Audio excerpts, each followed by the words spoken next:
ಶ್ರೀ ಸದ್ಗುರು ಬಸವಗೋಪಾಲ ಪ್ರೌಢಶಾಲೆಯ ವಿದ್ಯಾರ್ಥಿನಿಯಾದ ನಾನು ಸಮೀಕ್ಷಾ. ಇಂದು ಎಲ್ಲರಿಗೂ ಸಂವಿಧಾನ ದಿನಾಚರಣೆಯ ಹಾರ್ದಿಕ ಶುಭಾಶಯಗಳು.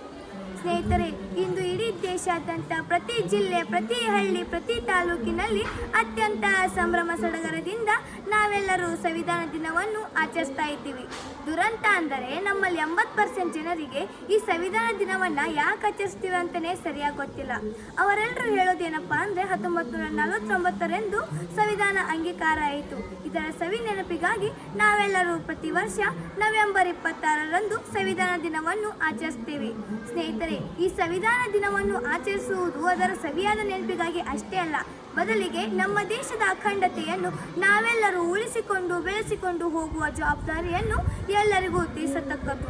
ನಮ್ಮದು ಪ್ರಪಂಚದಲ್ಲಿಯೇ ಅತ್ಯಂತ ದೊಡ್ಡ ಪ್ರಜಾಪ್ರಭುತ್ವ ದೇಶ. ಈ ದೇಶ ಹೇಗೆ ಬೆಳೀತು, ಇದರ ಇತಿಹಾಸ ಏನು ಅನ್ನೋದು ನಮ್ಮೆಲ್ಲರಿಗೂ ಸರಿಯಾಗಿ ಗೊತ್ತಿದೆ. ನಮ್ಮ ದೇಶದ ಉಕ್ಕಿನ ಮನುಷ್ಯ ಸರ್ದಾರ್ ವಲ್ಲಭಭಾಯಿ ಪಟೇಲ್ ಅವರ ಪರಿಶ್ರಮದಿಂದ ಇಂದು ಈ ವಿಶಾಲ ಭಾರತ ದೇಶ ನಮ್ಮದಾಗಿದೆ.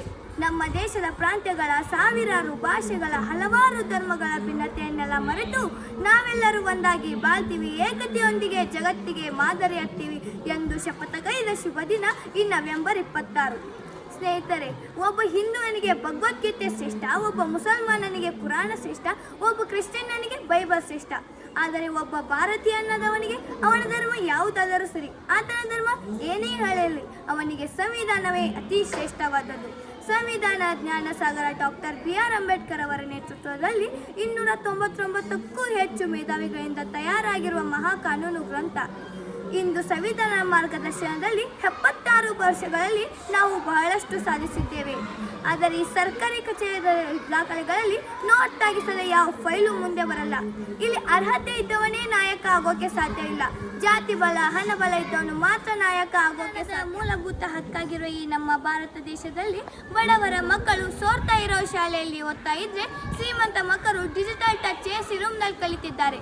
ಬದಲಾವಣೆ ತರಬೇಕಾದ ಶಿಕ್ಷಣ ರೂಪವೇ ಇಲ್ಲಿ ಬದಲಾಗಿಬಿಟ್ಟಿದೆ.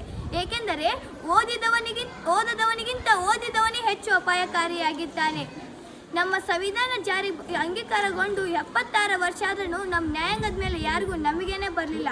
ಏಕೆಂದರೆ ಒಬ್ಬ ಬಡವ ತನ್ನ ಕಷ್ಟದಲ್ಲಿ ಕೇಸ್ ಹಾಕಿದ್ರೆ ಅವನ ಕೇಸ್ ಮುಗಿಯುವಷ್ಟರಲ್ಲಿ ಅವನ ಜೀವನನೇ ಎಂಡ್ ಆಗಿ ಹೋಗಿರುತ್ತದೆ.